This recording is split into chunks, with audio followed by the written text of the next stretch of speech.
power corruption, New York City, Mm-hmm. those three things, they just seem to go together.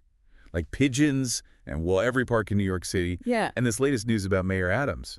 It's like something out of a Scorsese film. Yeah, it really does make you wonder. The irony is kind of rich, isn't it? This mayor who ran on a law and order platform, and now look. It's true. I mean, his whole background as a police officer, that's always been a big part of his story. Yeah. And now here we are doing a deep dive on his indictment on all these corruption charges. Yeah. We've got excerpts here from the Economist article from, was it September 26th? September 26th, yeah. Eric Adams, New York's mayor, Yeah. is indicted on bribery charges. And we really want to get into it, not just the what, but the why. Right, because... What does this mean for New Yorkers? Yeah, exactly. This goes way beyond just your typical campaign finance stuff. I mean, this indictment, it really paints a picture of something much bigger. A long-running conspiracy is how the prosecutor put it. So let's break that down a little bit. Yeah. The article mentions all these lavish gifts that he accepted. From businessmen in Turkey. Oh, yeah. We're talking business class flights, luxury accommodations, Yeah. the whole 9 yards. What's the significance of those details? Well, it's all about establishing a pattern of behavior. Right. This wasn't just a one-off thing. The indictment is saying that these gifts were given in exchange for political favors, like pressuring city officials to overlook building violations at the Turkish consulate. Right. Remember that quote from the Turkish official telling Adams's aide that it was his turn? I mean, that's pretty damning stuff. Yeah, it sounds like something straight out of House of Cards or something. But this is real life. We're talking about a potential abuse of power at the highest levels of city government. Absolutely. And it goes even beyond the legal ramifications here. This kind of scandal just completely erodes the public's trust. And that is not something that's easily rebuilt. And that actually brings us to another point. The article also mentions a clumsy cover-up when it comes to illegal campaign donations. Right. What's the significance of that language? Well, to me, that speaks to intent. Right. They're not just saying that Adams made a mistake or two. They're saying that he knowingly and deliberately broke the law.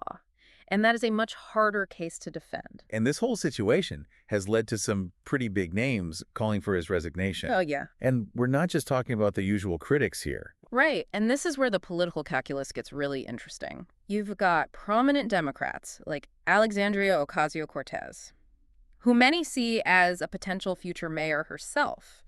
And then you've got potential rivals in the next mayoral race, like Brad Lander, all calling for him to step down.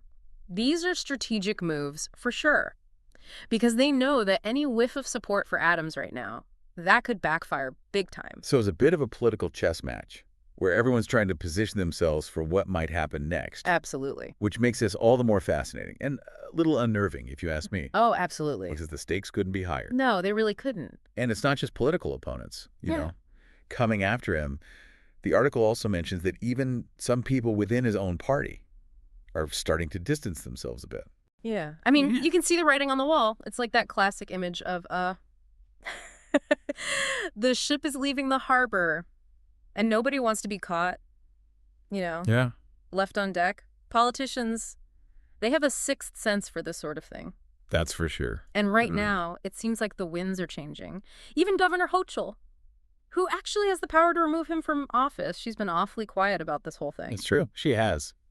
Which is, yeah, that does say a lot. It does. It's almost surreal in a way, like we were saying earlier. Yeah. New York City, throughout its history, it's no stranger to these kinds of scandals. It's almost like it's in the DNA of the city, isn't it? Right. Sadly. This isn't exactly breaking new ground. I mean, Tammany Hall, Boss Tweed. Those are just the ones that come immediately to mind. Exactly.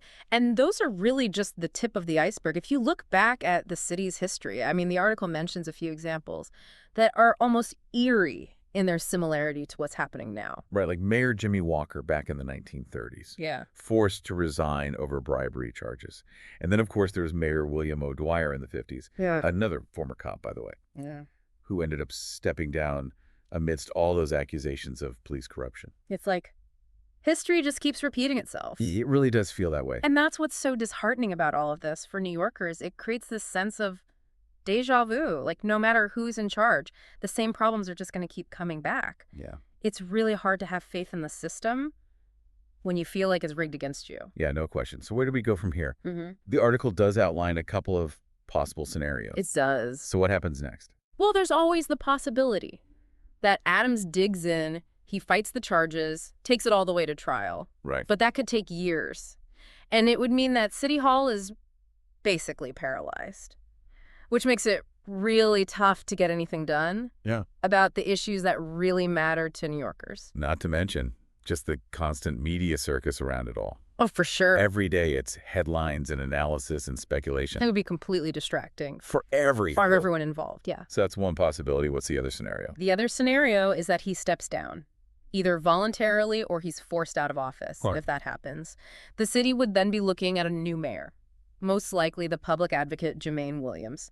He would automatically step into the role. So either way, it sounds like there could be some pretty big changes in store for New York City.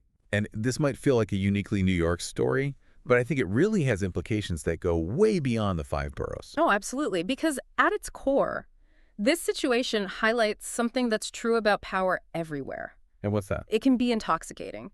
And without the proper checks and balances, power can very easily lead to corruption. It's a tale as old as time.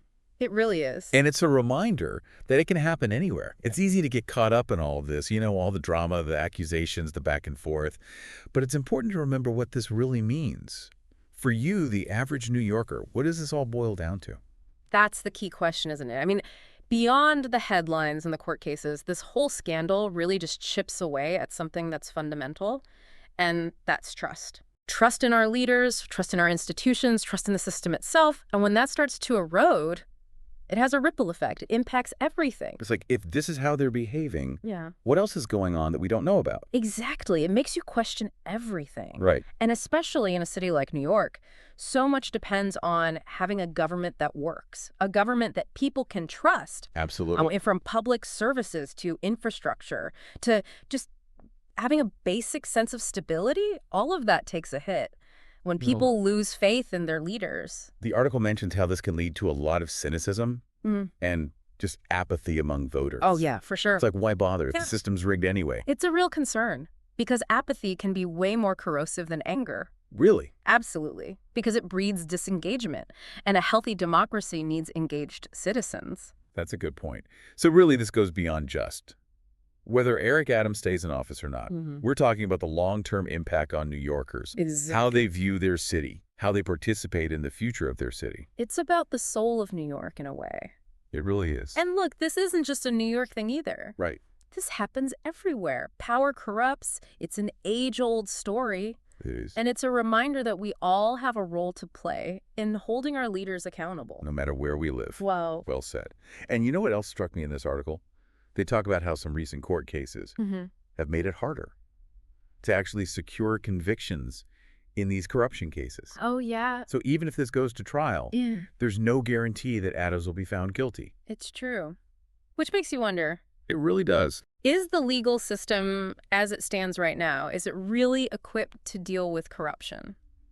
Especially at this level. It's a tough question. It is a tough question. And there's probably no easy answers. Probably not. But it's a conversation that we need to be having. Absolutely. Sooner rather than later.